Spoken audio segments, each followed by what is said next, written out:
दोस्तों हम लोग इस वीडियो में S S C C H S L और एम टी एस के लिए जो है यह कुछ महत्वपूर्ण रीजनिंग के प्रश्न देखेंगे।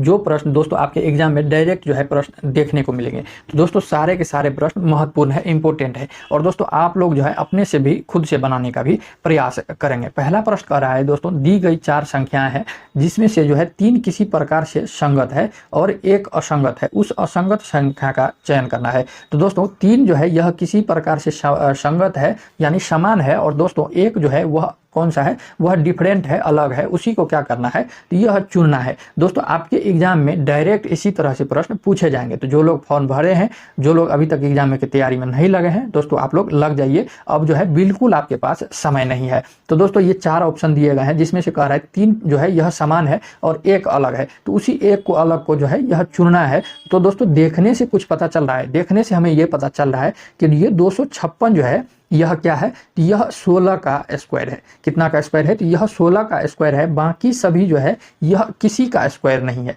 दोस्तों बाकी सभी जो है यह किसी का स्क्वायर नहीं है। न 170 किसी का स्क्वायर है, न 122 किसी का स्क्वायर है, न 226 जो है यह किसी का स्क्वायर है। तो दोस्तों 256 जो है यह सिर्फ 16 का स्क्वायर है। क्या है, तो यह 16 का स्क्वायर है। यही क्या है, तो यही डिफरेंट है, बाकी ये तीनों क्या है, तो यह समान है। तो ऑप्शन सी जो है यह इस क्वेश्चन का राइट आंसर हो जाएंगे। दोस्तों हम आपको फर्स्ट क्लास में ही कहे थे कम से कम जो है आप लोग 100 से 20 तक इसका स्क्वायर और क्यू दोनों जो है अगर याद कर लेते हैं और ABCD जो है यह क्रमांक से A से लेकर Z तक, A जैसे एक जो है एक स्थान पर आता है, B जो है यह 2 स्थान पर आता है, C 3 स्थान पर आता है। क्रमांक के आधार पर अगर जो याद कर लेते हैं तीनों चीज अगर, तो आपको जो है 50% प्रश्न जो है यह मुजावानी रीजनिंग का प्रश्न बना सकते हैं। तो दोस्तों तीनों चीज जो है आपको याद कर लेना है अगर एग्जाम में रिजल्ट पाना चाहते हैं। तो चलिए दोस्तों नेक्स्ट प्रश्न। दोस्तों इस तरह के प्रश्न जो है आपके एग्जाम में 100% ही पूछा जाएगा। 100 प्रश्न जो है 4 से 5 प्रश्न जो है हर एक शिफ्ट में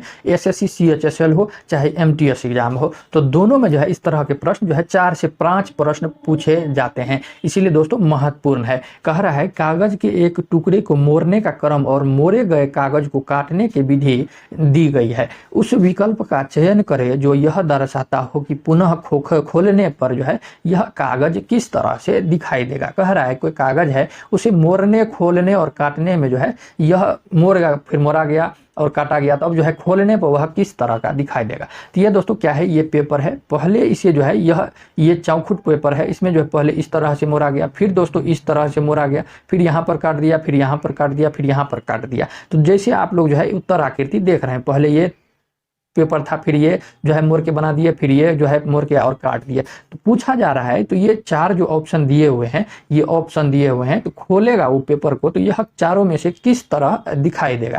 तो यही जो दोस्तों सेम प्रश्न आपके एग्जाम में इसी तरह से प्रश्न पूछे जाएंगे। तो दोस्तों ऑप्शन बी जो देख रहे हैं आप लोग, इस तरह से काटा गया और खोला जाएगा, तो यह दोस्तों क्या हो जाएगा, तो यह इस तरह से जो है ऑप्शन बी की तरह जो है यह दिखेगा, यह ऑप्शन बी की तरह जो है यह दिखेगा। तो यही क्या हो जाएगा, यही इस क्वेश्चन का राइट आंसर हो जाएगा। यही इस क्वेश्चन का क्या हो जाएंगे, तो राइट आंसर हो जाएंगे। चलिए दोस्तों बहुत ही महत्वपूर्ण प्रश्न था।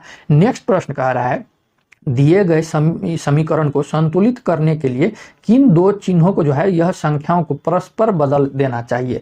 दिए गए समीकरण है, ये समीकरण है, इसको संतुलित करने के लिए कौन सा ऐसा चिन्ह है इनमें समीकरण में, उसको परस्पर एक दूसरे को यानी बदल देंगे, तो यह जो है क्या हो जाएगा, संतुलित हो जाए। तो वही दोस्तों ऑप्शन जो है आपको ढूंढना है, वही 2 कौन सा साइन है जो वही ढूंढना है। तो दोस्तों क्या समीकरण है, 18 है भागा 9 है, 18 भागा क्या है 9 है, फिर जो है यहाँ पर प्लस है 9 है, गुने 8 है, बराबर क्या है, तो यह 24 है। ऑप्शन ए में दिया हुआ है दोस्तों प्लस है और गुना है।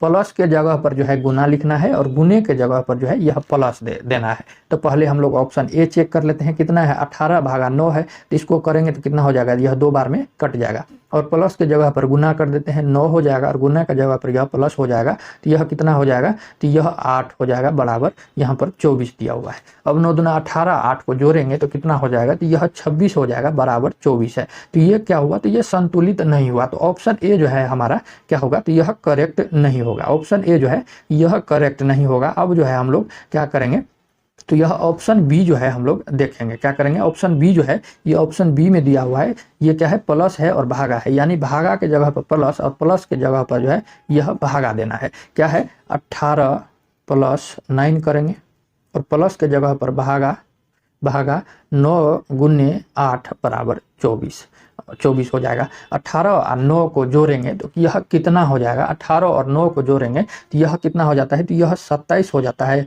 और 27 को अगर यहाँ पर भागा है गुना कर देंगे, अगर गुना में साइन को बदल देंगे तो यह 1 ऊपर आ जाएगा, 9 नीचे आ जाएगा, गुना 8 हो जाएगा बराबर यहाँ पर 24 हो जाएगा। इस तरह से आप लोग सोल्व किए होंगे। तो 9 को यहाँ पर काट देंगे तो यह 3 बार में कट जाएगा, 3 बार में यह क्या हो जाएगा, तो यह दोस्तों कट जाएगा। अब जो है यहाँ पर 3 है गुने 8 है, 3 यहाँ पर क्या बचा, तो 3 × 8 = 24 है। तो अब 8 × 3 कितना होता है, तो यह भी 24 होता है और बराबर क्या हो जाएगा, तो 24। तो ऑप्शन बी से जो है यह क्या हो गया, तो यह संतुलित हो गया। इन दोनों से साइन से आपस में बदल देंगे तो यह समीकरण जो है यह संतुलित हो जाता है। तो यह ऑप्शन बी जो है यह इस क्वेश्चन का क्या हो जाएंगे, तो यह राइट आंसर हो जाएंगे। ऑप्शन बी जो है यह इस क्वेश्चन का राइट आंसर हो जाएंगे। नेक्स्ट प्रश्न है दोस्तों, इस तरह से प्रश्न जो है आपके एग्जाम में इस तरह से भी प्रश्न पूछे जाते हैं, बहुत ही महत्वपूर्ण है। 4 नंबर प्रश्न कह रहा है, दिए गए पैटर्न का सावधानी पूर्वक अध्ययन करें और उस संख्या का चयन करें जो इस प्रश्नवाचक के स्थान पर, यहाँ पर जो प्रश्नवाचक दिया हुआ है इसके स्थान पर जो है यह इन चारों ऑप्शन में से कौन सा आ सकता है, इन चारों में से ऑप्शन एक प्रश्नवाचक के स्थान पर कौन सा संख्या आ सकता है।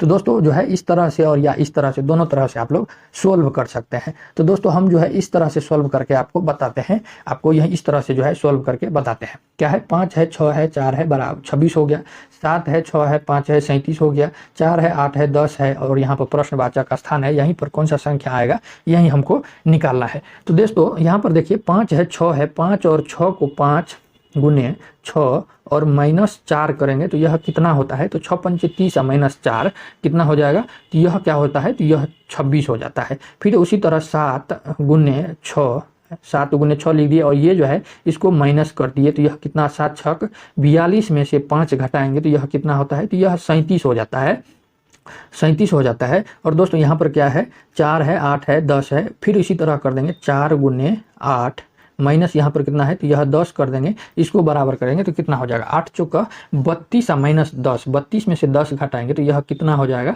ये 22 हो जाएगा। तो इसी के स्थान पर जो है प्रश्नवाचक के स्थान पर क्या आएगा, तो यह जो है 22 आया, यही 22 क्या हो जाएगा, राइट आंसर हो जाएगा। जो ऑप्शन डी में जो है यह दिया गया है, ऑप्शन डी में जो है यह दिया गया है, ऑप्शन डी जो है यह 22 आ जाएगा प्रश्नवाचक के स्थान पर। नेक्स्ट प्रश्न है, कह रहा है उत्तर आकृति में उस विकल्प का चयन करें जिसमें से दी गई आकृति अंत निरहित है, अंत जो है यह निरहित है। इस तरह से जो है प्रश्न आकृति दिया गया है और उत्तर आकृति जो है यह पूछने को, बताने के लिए बोल रहा है। तो आप लोग देख रहे हैं इनमें से चारों ऑप्शन में से कौन सा हो जाएगा, प्रश्न आकृति ये है और उत्तर आकृति ये है। और कह रहा है उत्तर आकृति में उस विकल्प का चयन करें जिसमें दी गई प्रश्न आकृति अंत निहित है। तो दोस्तों ऑप्शन बी जो आप लोग देख रहे हैं यही क्या हो जाएगा, तो यह उत्तर आकृति में जो है यह अंतर्निहित है। ऑप्शन बी जो है यह इस क्वेश्चन का क्या हो जाएंगे, तो यह राइट आंसर हो जाएंगे। दोस्तों फिगर से जो है आप लोग जो है बहुत सारे ध्यान दीजिएगा, क्योंकि जो है आपके एग्जाम में जो है 100% जो है फिगर से प्रश्न पूछे जाएंगे। फिगर जो है थोड़ा सा दिमाग लगाएंगे, आपका जो है यह प्रश्न क्या हो जाता है, करेक्ट हो जाता है। थोड़ा सा दिमाग इसमें लगाना पड़ता है और फिगर वाला सवाल जो है यह आपको सोल्व हो जाता है, जो कि बहुत ही आसान होता है। रिजल्ट में जो है यह दोस्तों बहुत बड़ा योगदान होता है। तो दोस्तों आज के क्लास में इतना ही रहने देते हैं। अगर आपको यह वीडियो अच्छा लग रहा हो और दोस्तों आपको यह हेल्पफुल लग रहा हो और दोस्तों रिजल्ट पाना चाहते हैं तो आप हमारे चैनल को जो है 100% सब्सक्राइब कर लीजिए। आगे भी दोस्तों इस तरह के वीडियो हमारे चैनल पर अपलोड होते रहते हैं। तो चलिए दोस्तों मिलते हैं नेक्स्ट वीडियो में, तब तक के लिए जय हिंद, जय भारत।